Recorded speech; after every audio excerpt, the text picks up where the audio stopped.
First of all, I have to beg pardon for my English. I'm Italian, married to a Spanish,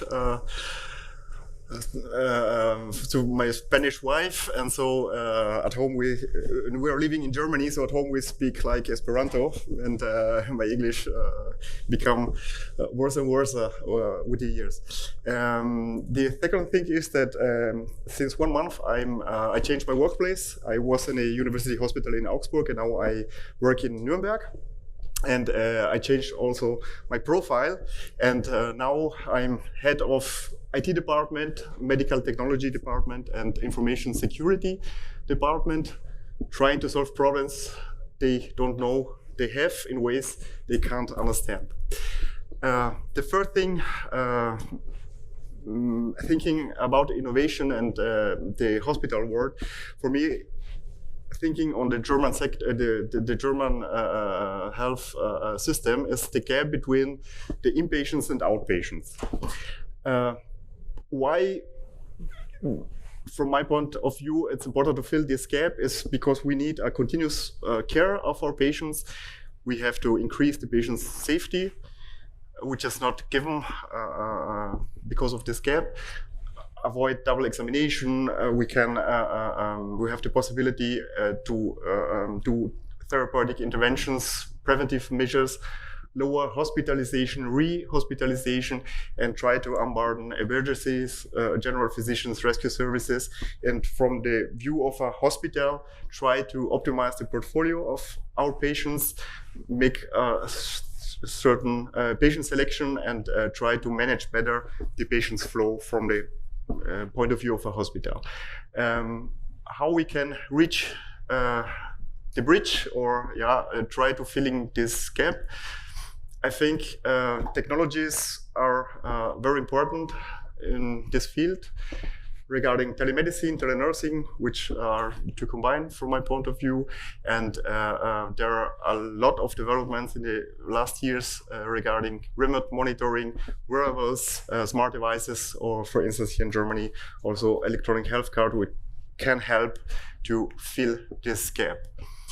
In the intersectoral communication, we also have a huge gap. From my point of view, it's very important to standardize the data, the healthcare data, and to try to reach interoperability of this data. To have or to give the possibility to have a valid exchange between the different sectors or also in the sector.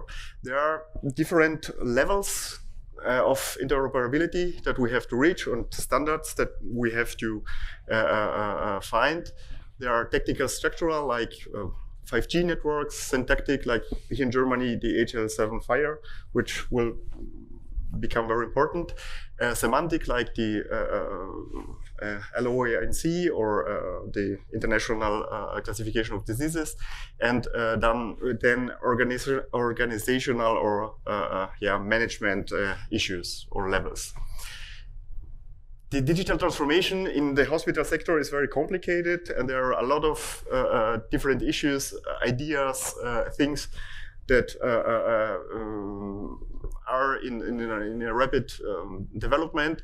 On the other hand, we have economic pressure, shortage of qualified staff, and these are different things that combined give a very complex situation.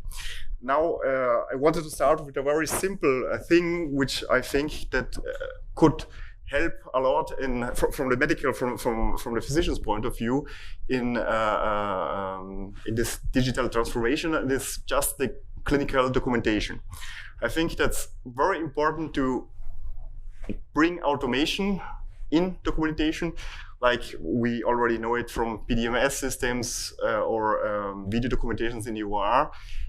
Pre-allocation presets in our systems, speech recognition, which now starts to spread in the clinical world.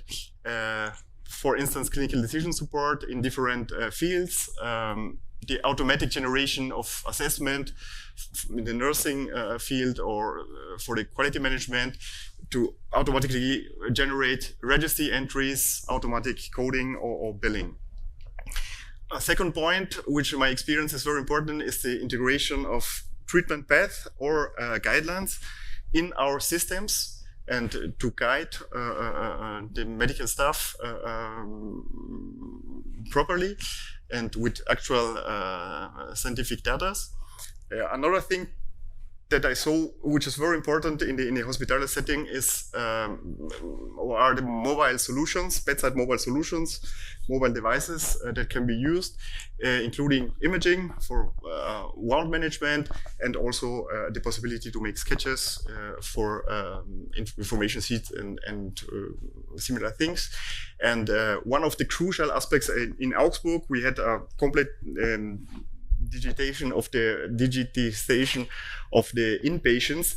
The only documents we had on paper were the information sheets or other where we need a signature from the patient. And I think that is very important to in the context of digitization. Another aspect that seems very little, but the communication and the communication tool in hospital are not as developed as we know it from our private lives. So I think that we need more dashboard functions on the wards, chat functions between different professionals, also video communication or tele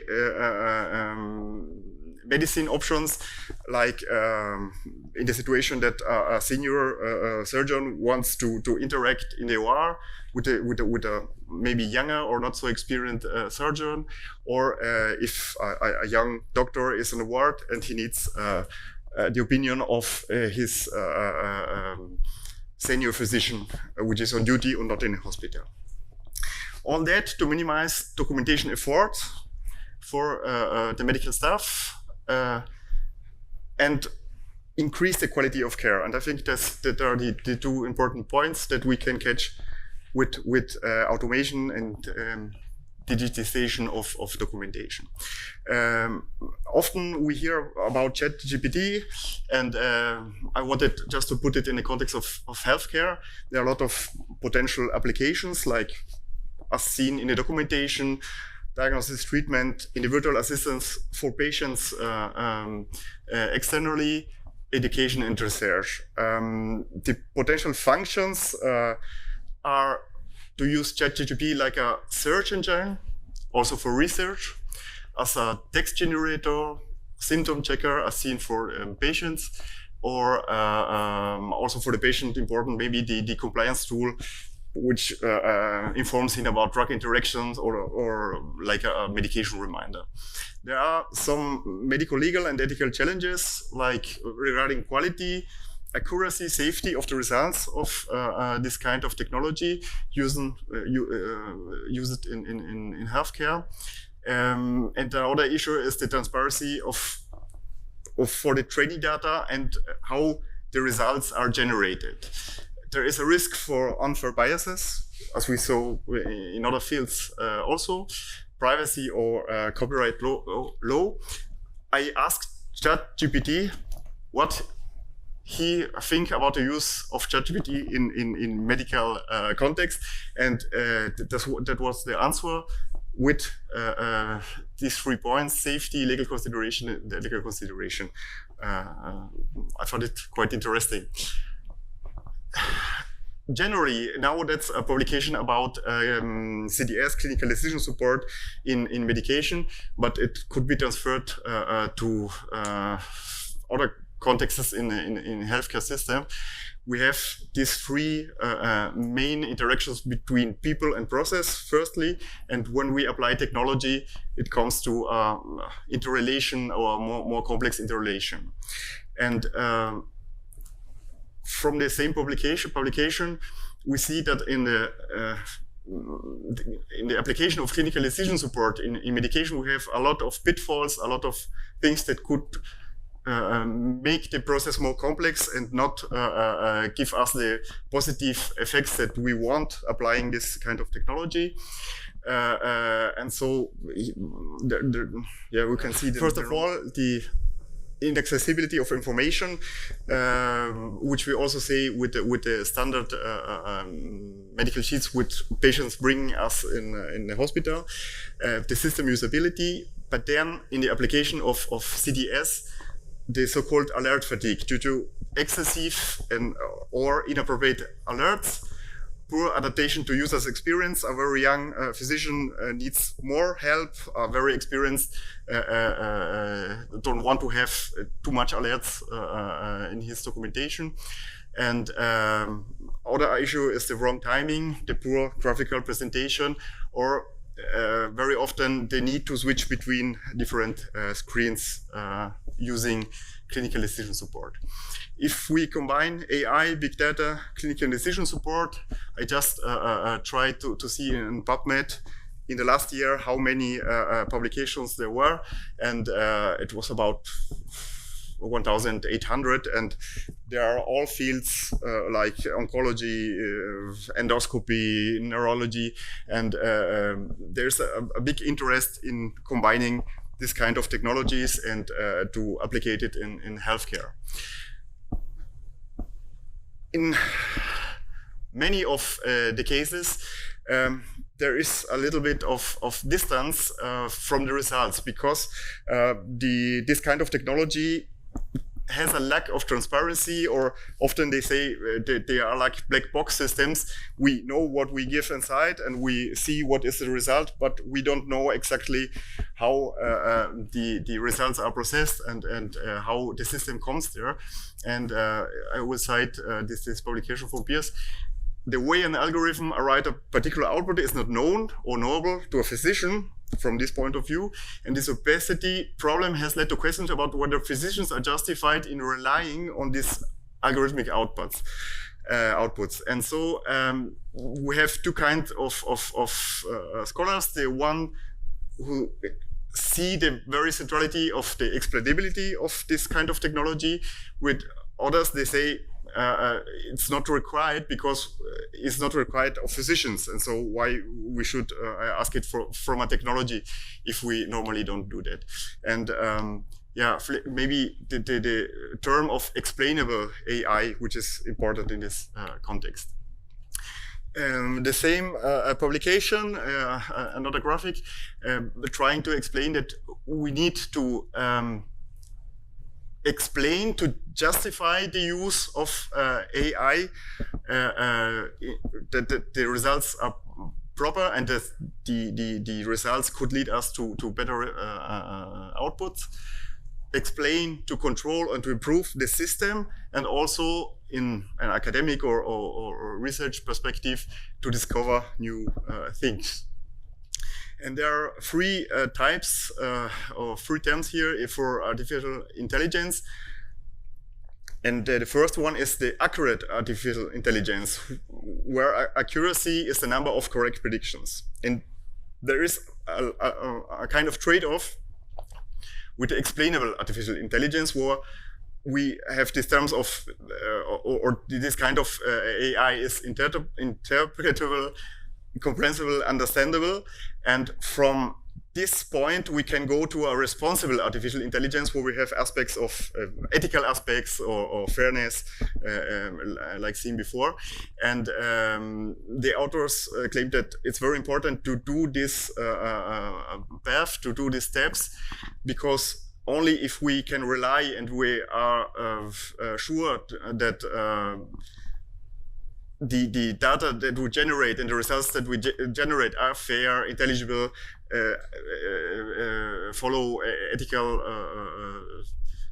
ideas, we can go further to the steps which are the artificial general intelligence, where the system performs intellectual tasks like human beings, and then the next step where the systems can perform actions that are superior to the human intellect. If we look at the data, like our pathologies, biometric data, genomics, epigenetic data, we have a narrow degree or scale between two words.